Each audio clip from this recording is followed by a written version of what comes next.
Live from downtown Detroit, Local 4 News at noon starts now. A live look outside on what has been a gloomy Thursday morning. Ashley is tracking if you still need to keep that umbrella handy.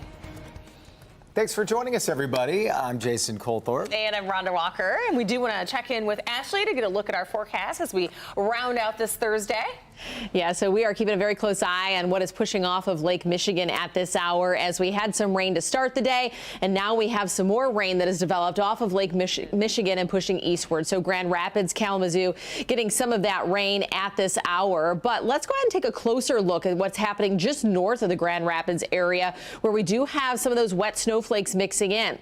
So this is pushing through Big Rapids and even north. So north of Ludington up towards Traverse City, getting some of that light snowfall at this hour. But a closer look here at home, I do believe that most of this will be rain as it works its way here into southeast Michigan because of these temperatures that are close to 40, actually 40 in Mount Clemens and Ann Arbor, but 39 at Metro Airport. So a significant change from what we had at this point yesterday in some spots.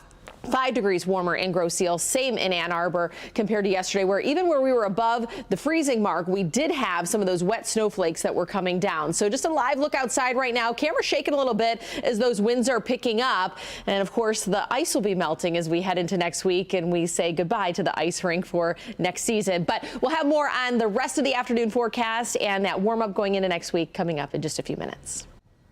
Drivers, get ready. In just 2 days, your commute could be changing. Thousands of drivers will go on a detour around these closures, and MDOT says expect a lot of delays, especially in the first couple of days. That, and also because the detours are miles long, starting with tomorrow's project. That's M14 right at the I-96, I-275 interchange. Work will begin between Sheldon and Newburgh roads on M14. The eastbound lanes will be shut down, down to one lane, I should say, and the westbound lanes will have a traffic shift that will be reduced to a couple of lanes there. Ramps between Sheldon and Newburgh will also be closed, as well as ramps from I-275 to and from M14 West, as well as 275 and I-96 East. It's a lot to know before you ever get to those intersections to know how to get around them. Yeah, now to the I-696 project, which is expected to start on Saturday. That closure impacts the eastbound lanes of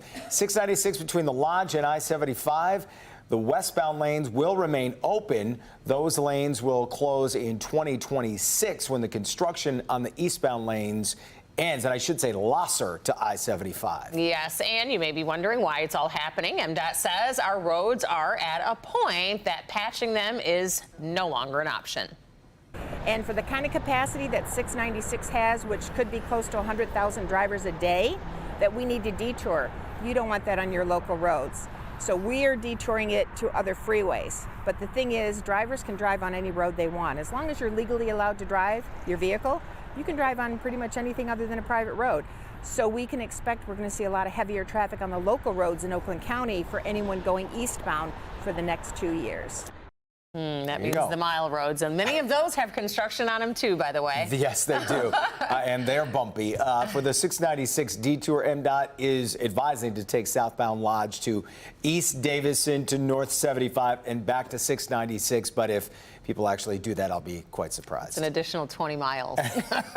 Yeah, they'll find a different way. The Great Lakes give Michiganders a prime spot for ice fishing in the wintertime, and while it's a great tradition many enjoy, you do have to be careful and know what you're doing. Especially when the weather changes like it has been the last few days. Fishers will need to think twice as the temperatures get milder. Our Nick Monticelli joins us now with what they should look for and how to stay safe. Let me see again. You know, they're nice fish. Buddies Frank and Rich have decades of ice fishing experience. They know what's safe, they know what's not, and how to know the difference. When you first go out, you don't take an auger, you take a spud. And you go ahead, if you don't know, it looks safe, but it ain't. So when you go like that and it goes through, you go somewhere else. Same goes for Tim Booth. This is plenty safe enough right now, but the weather's getting warmer, so you got to really watch yourself. But not everyone has their experience.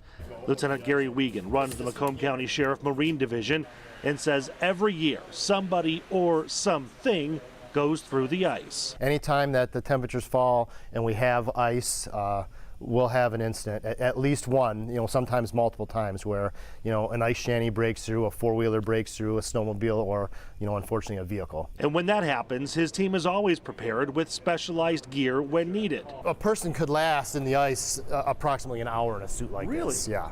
Yeah. So it's insulated, it has buoyancy. So we retrofitted this 16-foot aluminum boat and we put these wheels on it so we could go out with 2, 3, 4 rescuers, and you can pull this boat over the ice, and then you could launch it into open water. But at this time of year, when the temps are rising, he just suggests staying off the ice. You can see behind us, it wasn't even a week ago that this was all solid ice, and I had ice fishermen walking around out here. Now you can see, the open water, and this ice is definitely not safe. For those a little more seasoned or a little more stubborn, their advice is to take cues from experience. We know that there's plenty of ice out there right now.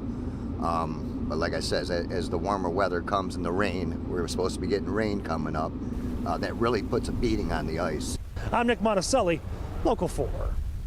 A couple of things to pass along here. If you are still going to go out, wear a float coat like the one you saw in Nick's story there, a winter jacket with a flotation device that's built in there.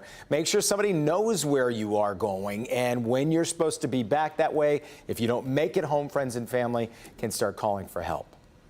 In about 4 months, the Great Lakes Water Authority's new rates for water and sewer services are going to be going into effect. Water rates are going up 5.9%, and sewer rates will go up 4.5%. It is less than proposed, and it's actually been a while since we have had a big hike like this. Great Lakes was under a rule that capped its increases to 4%, and that rule expired this year, and the new rates will take effect July 1st. New information emerging this afternoon on the death of Gene Hackman and his wife. According to New Mexico police, the couple was found in their home dead along with their dog.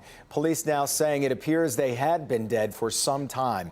Hackman was found in a mudroom and his wife in a bathroom with a bottle of pills scattered on a counter. No official cause of death being released just yet, but police are saying it does not appear to be foul play. Hackman was 95 and had retired from acting 20 years ago.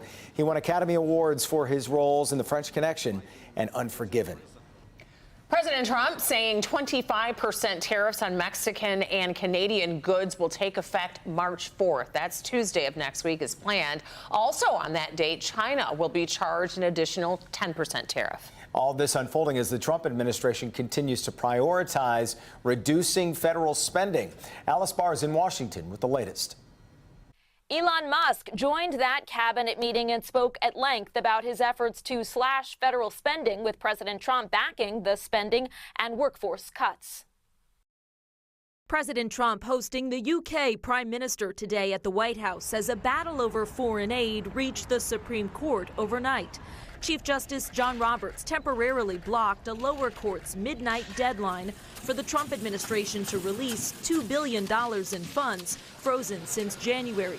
Foreign aid groups had sued to continue their work and pay already due vendors. The Supreme Court weighing next steps, asking both sides for more information by tomorrow. We put together a great cabinet. In President Trump's first cabinet meeting Wednesday, cuts to USAID took center stage, along with Elon Musk. With USAID, one of the things we accidentally canceled very briefly was Ebola, Ebola prevention. I think we all want Ebola prevention. So we restored the Ebola prevention immediately, and there was no interruption. What Elon Musk said today was just categorically untrue. Dr. Craig Spencer, who survived Ebola in 2014, tracks outbreaks around the world and says people who would normally set up border screening to do the contact tracing on the ground, they're not getting paid. President Trump defended deep spending cuts as NBC News obtained a new budget office memo giving agency heads 2 weeks to submit plans for mass layoffs. We're cutting down the size of government. We have to. We're bloated. We're sloppy. The president and Musk again defending that email directing federal employees to list what they did last week, warning that employees who have not yet replied may still be fired, even as some cabinet members at the table had initially told employees not to respond. Musk described those emails as a pulse check and said if an employee's work is too sensitive to describe, they can say that. That as the White House chief of staff fielded questions from Senate Republicans who are hearing growing concerns from their constituents about Musk's approach to government downsizing. In Washington, Alice Barr, NBC News.